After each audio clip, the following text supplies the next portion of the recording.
चलिए आज हम लोग मॉलिक्यूलर ऑर्बिटल थ्योरी को देखते हैं। मॉलिक्यूलर ऑर्बिटल थ्योरी क्या होता है? Molecules have an orbital having definite energy. जैसे एटॉमिक ऑर्बिटल हम लोग पढ़े थे ना, 1s 2s 2p, ऐसे करके एटॉमिक ऑर्बिटल। तो इन सब का एनर्जी क्या होता है? डिफरेंट होता है।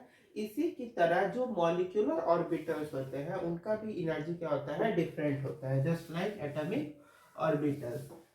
मॉलिक्यूलर ऑर्बिटल्स जो होते हैं एटॉमिक ऑर्बिटल जिनका सेम एनर्जी वैल्यू होता है उनके कॉम्बिनेशन से। जैसे दो अगर एटॉमिक ऑर्बिटल है जिनका एनर्जी वैल्यू अगर सेम है तो इन दोनों के कॉम्बिनेशन से आपका मॉलिक्यूलर ऑर्बिटल का फॉर्मेशन होता है।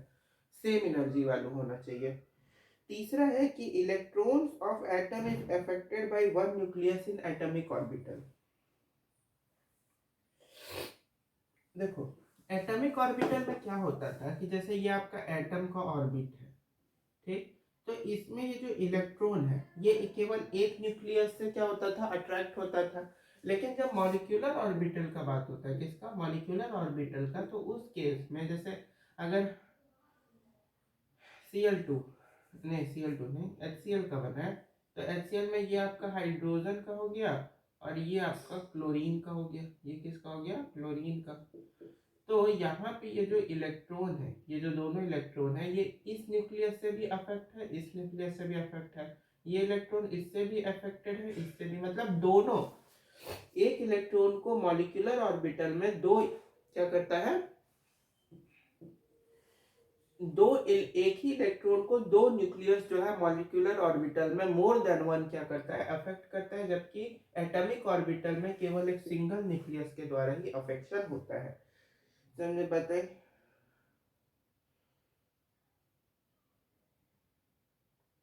अब जैसे एटॉमिक ऑर्बिटल में हर ऑर्बिट में अलग अलग अमाउंट ऑफ इलेक्ट्रॉन्स होते हैं। जैसे फर्स्ट ऑर्बिट में कुछ इलेक्ट्रॉन्स होंगे, सेकंड ऑर्बिट में होंगे, है कि नहीं है?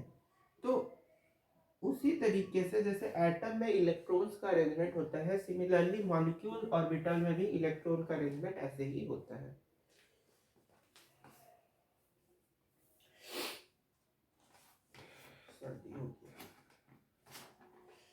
नेक्स्ट है नंबर ऑफ मॉलिक्यूलर जो ऑर्बिटल्स होंगे, यानी जितना नंबर ऑफ मॉलिक्यूलर ऑर्बिटल होगा उतने ही नंबर ऑफ एटॉमिक ऑर्बिटल्स भी होंगे। अगर मॉलिक्यूलर ऑर्बिटल 3 है तो एटॉमिक ऑर्बिटल भी कितना होगा? 3। मतलब अगर 3 एटॉमिक ऑर्बिटल है तो मॉलिक्यूलर ऑर्बिटल भी कितने होंगे? 3 होंगे। जैसे क्लोरीन 17,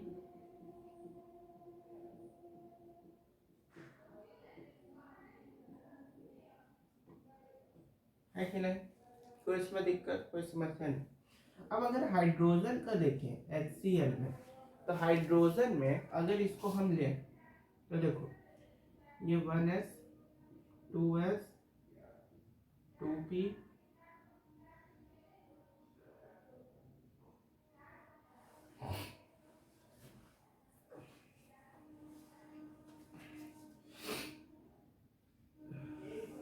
यहाँ देखो 1s आपका ये हो गया, ये हो गया आपका 1s में कितने इलेक्ट्रॉन? 2। ये हो गया आपका 2s जिसमें 2 इलेक्ट्रॉन।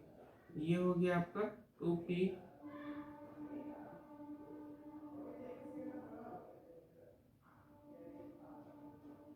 जिसमें 6 इलेक्ट्रॉन। ये हो गया आपका 3s जिसमें 2 इलेक्ट्रॉन।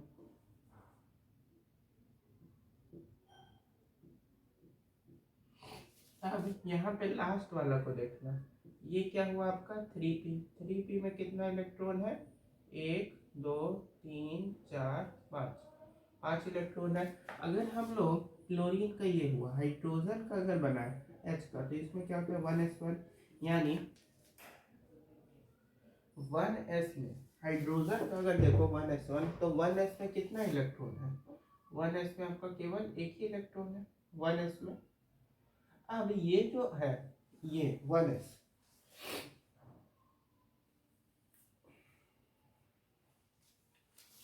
ये क्या करता है कि यानी ये जो 3p है, ये जो 3p है और ये 1s है, ये दोनों एक दूसरे में कोलैबोरेट करेगा।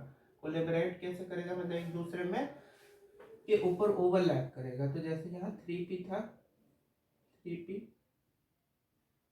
तो 3p था, तो 1 2 3 4 5, और जब ये 1s इस पे क्या किया, ओवरलैप किया, ये आपका 1s जब इस पे क्या किया, ओवरलैप किया, ये जो 1s था, ये 1s इस पे क्या किया, ओवरलैप किया, तो उस केस में इसका जो इलेक्ट्रॉन है वो एक और यहाँ पे आ जाएगा, और इस केस में ये जो 3p ऑर्बिटल है ये इस पे 6 इलेक्ट्रॉन्स आएंगे, लेकिन इसका एनर्जी वैल्यू क्या होगा, कम होगा, क्योंकि ये तो एक इलेक्ट्रॉन पहले, क्योंकि एक इलेक्ट्रॉन इसको लेना पड़ रहा है, तो उसमें एनर्जी इसका खर्च होगा, यानी एनर्जी वैल्यू लेस होगा, लेकिन स्टेबिलिटी इसका क्या होगा, हाई होगा।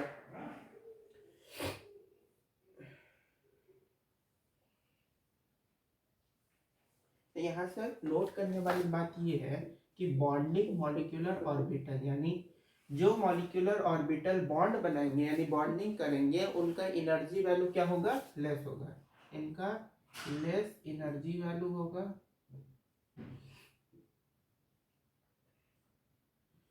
बट हाई स्टेबिलिटी होगा। एनर्जी वैल्यू क्या होगा, हाई होगा, लेकिन स्टेबिलिटी, एनर्जी वैल्यू लो होगा लेकिन स्टेबिलिटी क्या होगा, हाई होगा।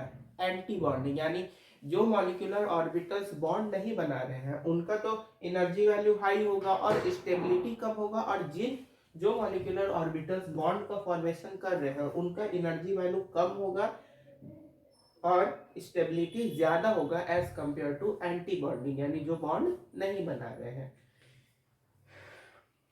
मॉलिक्यूलर ऑर्बिटल्स में भी जैसे अभी देखे ना कि एटॉमिक ऑर्बिटल में कैसे, एक जैसे एटॉमिक ऑर्बिटल में इलेक्ट्रॉन पर भरने का जो रूल होता है, हुन्स रूल याद है ना, कि एक एक करके पहले क्लॉकवाइज डायरेक्शन में भरते हैं फिर एंटी क्लॉकवाइज करते रहते हैं। तो उसी तरीके से आप लोग इलेक्ट्रॉन्स को मॉलिक्यूलर ऑर्बिटल में भी फिल करेगा, जैसे एटॉमिक ऑर्बिटल में करते हैं वैसे मॉलिक्यूलर ऑर्बिटल में भी करेंगे। इतना बात समझ में आया? चलिए अब जान लेते हैं डाइपोल मोमेंटम को। डाइपोल मोमेंटम जो मतलब होता है टू डिफरेंट पोल्स। डाइपोल मतलब क्या होता है, दो अलग अलग पोल्स।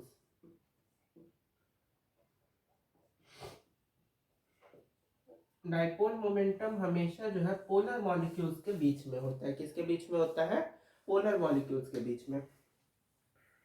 जैसे कि HCl हो गया, H2SO4 हो गया, HNO3 H2 H3PO4 HClO4 HClO3 H3PO3 H4SO3 और HNO2, इन सारे मॉलिक्यूल्स में जो आपके पोलर मॉलिक्यूल्स हैं उनके बीच में आपका डाइपोल मोमेंटम होता है। अब एक चीज यहाँ पे और समझिए, जैसे HCl का एग्जांपल लेते हैं। HCl में ये आपका ऐसे ही बनता है, फॉर्मेशन ऐसे ही होता है। इसमें इस HCl में जो हाइड्रोजन होता है ये आपका डेल्टा प्लस होता है, और ये जो होता है ये आपका डेल्टा माइनस होता है, यानी क्लोरीन आपका डेल्टा माइनस होता है, हाइड्रोजन आपका डेल्टा प्लस होता है। अब ये जो डाइपोल मोमेंट है ना, ये दो पोलर मॉलिक्यूल्स के बीच में, जैसे अगर HCl का हम लोग बात करें तो इसको ऐसे समझो,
अब यहाँ पे देखो, ये क्लोरीन है, ये हाइड्रोजन है, इसके बीच में एक फोर्स ऑफ अट्रैक्शन होगा। इस क्लोरीन इस हाइड्रोजन के बीच में क्या होगा, फोर्स ऑफ अट्रैक्शन होगा। इस हाइड्रोजन इस क्लोरीन के बीच में क्या होगा, फोर्स ऑफ अट्रैक्शन। इसके बीच में भी क्या होगा, फोर्स ऑफ अट्रैक्शन। इस हाइड्रोजन इस क्लोरीन के बीच में भी फोर्स ऑफ अट्रैक्शन। सबके बीच में क्या होगा, फोर्स ऑफ अट्रैक्शन होगा। समझ में आता है ये?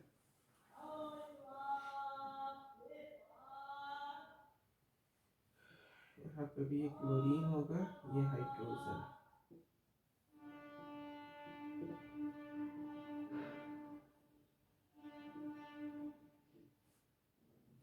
यही इसी चीज को हम लोग बोलते हैं डाइपोल डाइपोल इंटरेक्शन। यानी ये जो फोर्स ऑफ अट्रैक्शन हो रहा है यहाँ पे, ये जो फोर्स ऑफ अट्रैक्शन है इसको बोलते हैं dipole dipole force of attraction. Dipole dipole force of attraction यानी दो डिफरेंट पोल्स के बीच में आपका फोर्स ऑफ अट्रैक्शन अगर हो, जैसे डिफरेंट पोल्स है ना, जैसे ये आपका क्या है, जैसे इसको देखोगे तो ये आपका डेल्टा प्लस, ये आपका डेल्टा निगेटिव, ये आपका डेल्टा प्लस, ये आपका डेल्टा निगेटिव, ये आपका डेल्टा प्लस, ये आपका डेल्टा निगेटिव। तो देखो, एक निगेटिव एक प्लस, एक निगेटिव एक प्लस। फिर सिमिलरली ये भी आपका क्या हो गया, डेल्टा निगेटिव, ये आपका डेल्टा प्लस, ये आपका डेल्टा प्लस, ये आपका delta negative, delta negative delta plus. तो प्लस और माइनस, प्लस और माइनस, प्लस और माइनस यानी दो डिफरेंट पोल्स के बीच में जब अट्रैक्शन होता है, dipole dipole force of dipole dipole interaction force of attraction, यहाँ पे पूरा नाम होता है dipole dipole interaction force of attraction के द्वारा जब दो मॉलिक्यूल्स के, जब एक मॉलिक्यूल्स एक कंपाउंड के अंदर उनके मॉलिक्यूल्स जो है दो डिफरेंट पोल्स से एक दूसरे को अट्रैक्ट करते हैं, तो उसी को हम लोग डाइपोल मोमेंटम कहते हैं। और जो मॉलिक्यूल्स होते हैं वो कैसे मॉलिक्यूल्स होते हैं, तो पोलर मॉलिक्यूल्स होते हैं, क्योंकि यहाँ पे क्या है, डाइपोल है, पोल, तो पोलर मॉलिक्यूल्स के बीच में होता है। समझ में बात आई? इसके बीच में होता है पोलर मॉलिक्यूल्स के बीच में। और ये जो फोर्स ऑफ अट्रैक्शन इसका नाम क्या है, डाइपोल डाइपोल इंटरैक्शन, इसका नाम होता है डाइपोल डाइपोल इंटरैक्शन। ये फोर्स ऑफ अट्रैक्शन तो है ही, और इस फोर्स ऑफ अट्रैक्शन का नाम क्या है, डाइपोल डाइपोल इंटरैक्शन।